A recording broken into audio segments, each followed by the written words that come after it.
41 building का मुद्दा क्या था? वहां पे एक दिन में तो बिल्डिंगें खड़ी नहीं हो गई।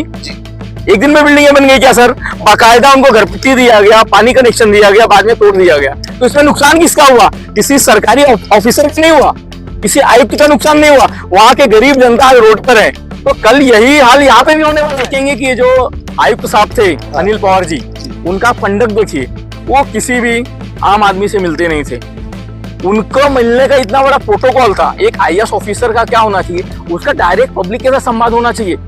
उनका किसी भी आम जनता के साथ कोई संवाद नहीं था। लेकिन फिर भी उनकी विदाई में तीनों आमदार गए, हाँ। आमदार भी और इस वक्त के भी आमदार। वही ना सर, मैं क्या बोल रहा हूँ आपको, अनिल पवार साहब जो थे वो बड़े बड़े लोगों के आयुक्त थे, गरीबों के नहीं थे। गरीबों के नहीं थे। एमपी एमएलए बड़े बड़े मंत्री आते थे, उनको रिसीव करने के लिए हेलीपैड पे जाना, प्रोटोकॉल मेंटेन करना, ये काम था उनका। हम जनता के लिए थे ही नहीं। आप जाके दिखाइए।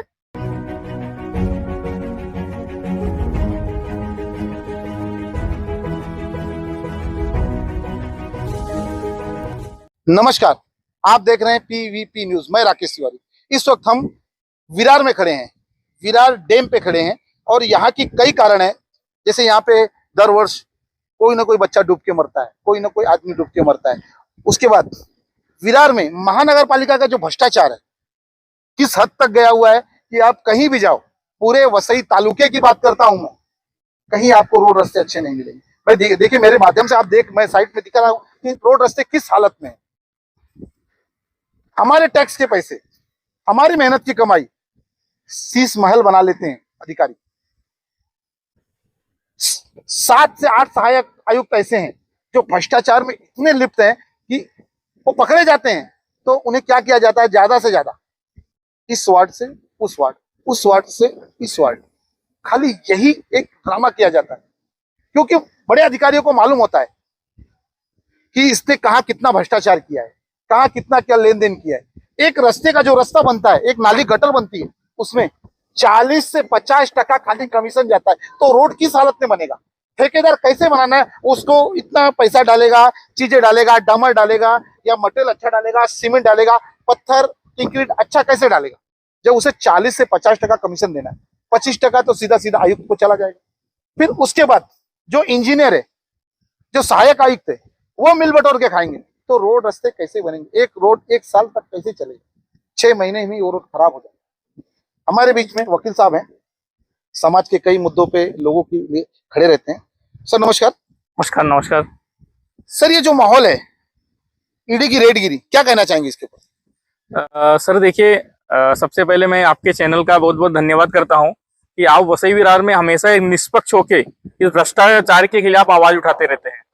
तो आपने अभी एक जो चर्चा किया कि ईडी की रेड गिरी, लगभग 2 महीने से वसई विरार के अंदर ईडी की रेड चल रही है। उसी में 2 दिन पहले यहाँ के जो पूर्व आयुक्त थे अनिल पवार जी, उनके घर पे भी रेड पड़ी। उनके लगभग 12 ठिकानों पे रेड पड़ी और ईडी ने 1 करोड़ 35 लाख रुपए और कुछ डॉक्यूमेंट जो ऑफिशियली अभी तक जानकारी मिल रही है वो सीज किया हुआ है। आगे का इन्वेस्टिगेशन चल रहा है। तो ये जो ईडी की रेड पड़ी है कोई नई बात नहीं है। एक्चुअली ईडी की रेड बहुत पहले पड़नी चाहिए थी कि जिस तरह से 2008 में वसई विरार महानगर पालिका का निर्माण होता है। आप देखेंगे हमारे बाजू में ही मीरा भाईंदर महानगर पालिका है, आगे आप जाएंगे थाने महानगर पालिका है, नवी मुंबई महानगर पालिका है। उस महानगर पालिका का विकास देखेंगे और वसई विरार का विकास देखेंगे तो आपको जमीन आसमान का फर्क दिखेगा। तो ये कहीं ना कहीं भ्रष्टाचार की वजह से सब हो रहा है। आज आपने भी विषय निकाला कि यहाँ पे रोड रास्ते की क्या अवस्था है, क्या दुर्दशा है। कोई आदमी, ये जो रोड है साल के मुझे लगता है 4 से 5 बार रोड बनती है, फिर भी रोड की हालत वैसी की वैसी रहती है। तो ये तो कहीं ना कहीं भ्रष्टाचार लिप्त है ना। ये रोड बनता है बाकायदा से महानगर पालिका उसको चेक करने के लिए इंजीनियर जी। तो क्या इंजीनियर अंधा होता है या इंजीनियर होता है या टेम्परवारी? सर देखिए कैसा है कि ये जो महानगर पालिका का स्ट्रक्चर है, आयुक्त साहब हैं, आयुक्त साहब के बाद इन्होंने जोन वाइज डिवाइड किया हुआ है। सह आयुक्त रहते हैं, सह आयुक्त के नीचे इंजीनियर रहते हैं। तो इंजीनियर का काम ही यही रहता है कि उनके एरिया में जो भी अनधिकृत काम हो रहे हैं, अनलीगल कंस्ट्रक्शन हो रहे हैं या रोड, ये सारी जो चीजें हैं उसके बारे में देखना चाहिए। लेकिन यहाँ पे क्या हो रहा है, अनलीगल काम जब से अनिल पवार साहब आए थे तब से लेके अब तक सबसे ज्यादा अनलीगल अवैध बांधकाम हुए हैं। आप देखेंगे वसई विरार में आप कहीं पे भी चले जाएं, आपको सिर्फ और सिर्फ अवैध बांधकाम दिखेगा, और इसके जिम्मेदार अनिल पवार जी थे। नहीं सर, आप एक तरफा बोल रहे हैं। नहीं, मैं कहीं ना कहीं सहायक आयुक्त भी इसमें शामिल है। लेकिन उनके सहायक आयुक्त के ऊपर संरक्षण किसका है जी, यहाँ पे? सरकार ने अगर एक आईएएस ऑफिसर को बिठा के रखा है, कोई भी सहायक आयुक्त आईएएस ऑफिसर नहीं होता, वो गैजेट ऑफिसर। मैं आपकी बात को समझता हूँ, वो लीडर है, बॉस मैं मानता हूँ अनिल पवार को, लेकिन उनकी जो सेना है, सेनापति हैं, जैसे गणेश पाटिल हुए, मैं लाखों हजारों काम दिखा सकता हूँ जहां जहां गणेश पाटिल रहे, जिस वक्त पे रहे, उस वक्त पे काम हुआ। सर यहाँ पे जो टेंडेंसी क्या है वसई विरार महानगर पालिका में, किसी भी सहायक आयुक्त के ऊपर कोई भी एलिगेशन आता है करप्शन का, हाँ। क्या होता है, उसको 2 महीने के लिए घर पे बिठा दिया जाता है। 2 महीने के बाद फिर से उसको पोस्टिंग देके और उच्च पदोन्नति करके उसको लाया जाता है। अभी आपने ये खबर लगाई थी, कुछ दिन पहले ही आपने एक खबर लगाई थी कि आपके खबर के माध्यम से हमने देखा कि किस तरह से बार में डांस कर रहा है, बाद में उसको पदोन्नति के साथ महानगर पालिका में लाया। तो मैं कहता हूं कहीं ना कहीं उस लड़के को लाने के लिए, उस भ्रष्ट अधिकारी को लाने के लिए बड़ी रिश्वत ली गई है, तब उसको लाया गया है। सर लेकिन देखिए, जो जनता के पैसों से, हाँ। जनता के पैसों से सब कारोबार चलता है। ये अनिल पवार जी या किसी सहायक आयुक्त के पैसों से नहीं चल रहा है, ये पब्लिक टैक्स पे करती है। पब्लिक, यहाँ की जो वसई विरार की जनता है वो टैक्स पे करती है, टैक्स पेयर के पैसे से रोड इंफ्रास्ट्रक्चर चलता है।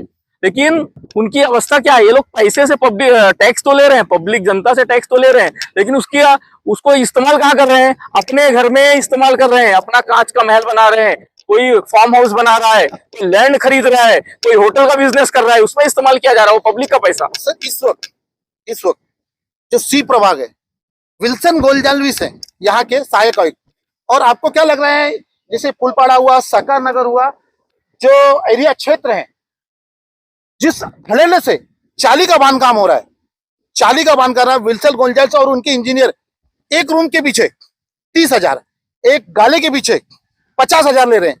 सर करोड़ों नहीं अरबों में जा रहा है। ये सर्वे नंबर 86 है जी। इसके ऊपर कितनी बार मैंने खुद पर्सनली आयुक्त साहब को लेटर दिया है जी, मेल किया हुआ है, लेकिन उसके ऊपर कोई कार्रवाई नहीं हुई है। विल्सन साहब को कितनी बार हमने बोला हुआ है, विल्सन साहब से मस्त है पैसे लूटने में, डायरेक्ट बिल्डरों को बुलाते हैं अपने ऑफिस में बाकायदा और उनसे पैसा लिया जाता है। को एक चीजें बताता हूँ, आज से 30 साल पहले यहाँ पे 120 झोपड़े थे, उनकी घरपट्टी है, जिसमें एक मेरा भी झोपड़ा।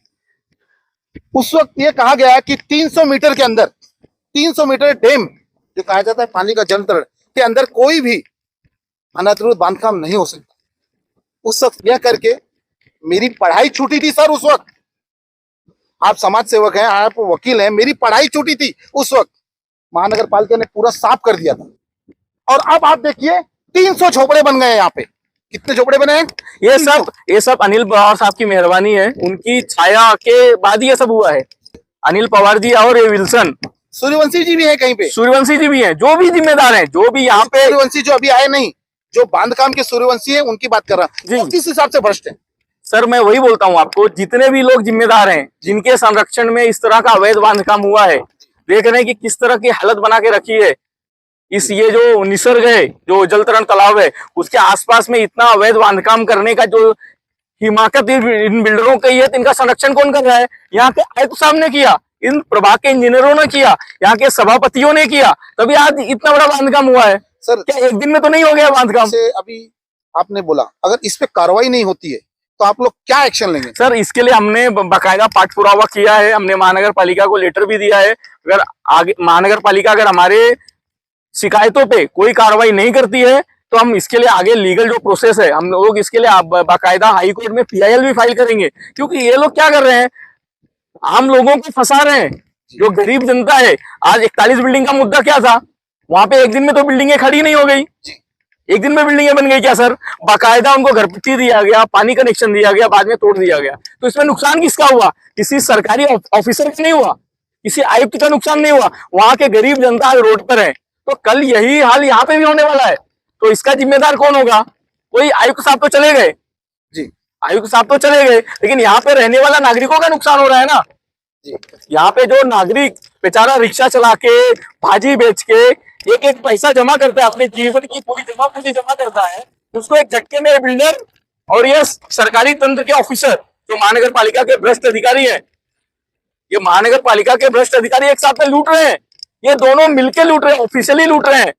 तो मैं इसके खिलाफ सख्त से सख्त कार्रवाई हो, इसके लिए हम प्रयास कर रहे हैं, आगे भी करते रहेंगे, क्योंकि विषय एक दिन का नहीं है, ये हमारे भविष्य का विषय है, ये वसई विरार के आम लोगों का विषय है, ये हमारा कोई पर्सनल विषय नहीं है, ये हमारे वसई विरार के भविष्य का विषय है।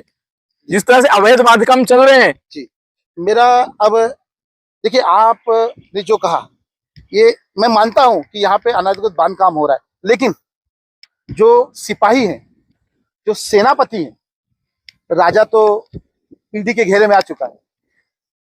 सर आप देखे होंगे, आप पत्रकार हैं जी, आप बहुत सालों से वसई विरार के जरूरी मुद्दे को उठाते हैं, आपने बहुत सारे आयुक्त को देखा होगा, इसके पहले लोखंडे जी मेरे थे। पास एविडेंस है, बाकायदा मैं दिखाता हूँ, मैंने बाकायदा अनधिकृत बांधकाम का फुटेज डाला है, बाकायदा लिखा है जी, आयुक्त ने देखा जी, लेकिन कोई जवाब नहीं दिया। सर आप देखेंगे कि ये जो आयुक्त साहब थे अनिल पवार जी, उनका पंडक देखिए, वो किसी भी आम आदमी से मिलते नहीं थे, उनको मिलने का इतना बड़ा प्रोटोकॉल था। एक आईएएस ऑफिसर का क्या होना चाहिए, उसका डायरेक्ट पब्लिक के साथ संवाद होना चाहिए, उनका किसी भी आम जनता के साथ कोई संवाद नहीं था। लेकिन फिर भी उनकी विदाई में तीनों आमदार गए, हाँ, आमदार भी और इस वक्त के भी आमदार। वही ना सर, मैं क्या बोल रहा हूँ आपको, अनिल पवार साहब जो थे वो बड़े बड़े लोगों के आयुक्त थे, गरीबों के नहीं थे, गरीबों के नहीं थे। एमपी एमएलए बड़े बड़े मंत्री आते थे, उनको रिसीव करने के लिए हेलीपैड पे जाना, प्रोटोकॉल मेंटेन करना, ये काम था उनका। आम जनता के लिए थे ही नहीं।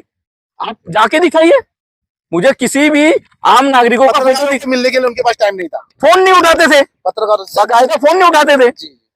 तो इस तरह का अधिकारी और धमकी भी देते थे। सर आप सुनिए ना, आपके साथ में घटना घटी ना एक बार जी, आप और आपके वरिष्ठ वकील थे जी, उनके साथ में धमकी दिया कि आप पे एफआईआर कर दूंगा। जी, हमने उसके लिए कंप्लेन भी किया विराट पुलिस स्टेशन में। सर उसकी कॉपी है अपने पास? हमारे पास कॉपी है, हमने विराट पुलिस स्टेशन में उसके लिए कंप्लेन भी किया था। देखिए कैसा, समय की एक मर्यादा होती है, समय का एक बाध्य है हमारे पास, तो इसके लिए मैं इतना वक्त आपसे माफी चाहूंगा, अगली बार लगाऊंगा आपकी चीजों को, आपके शब्दों को, जो आपके मन में भावना है वो सारी चीजें दिखाऊंगा। इस बार मैं कहना चाहूंगा कि इस वक्त वसई विरार में जो हो रहा है, सूर्यवंशी करके जो इनका अधिकारी है,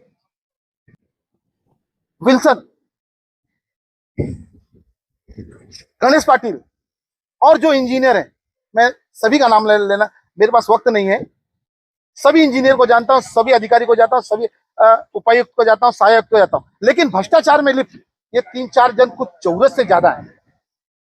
मेरा महानगर पालिका के नए आयुक्त सूर्यवंशी जी से निवेदन है, जल्द से जल्द अपने नीचे की टीम को सही करें और इन्हें बर्खास्त करें, और इनके जो बांध काम है, जो इन्होंने अपने राज्य में उगाही किया है, एक रूम के पीछे 50,000, एक गाले के पीछे 70,000, उसे तोड़ा जाए, बाकायदा जो चीज सही ढंग से है, फिर किसी गरीब कोई फंसे ना, फिर 41 बिल्डिंग जैसा मुद्दा ना हो। इसी के साथ में अपने शब्दों को विराम दूंगा। जय हिंद, जय महाराष्ट्र।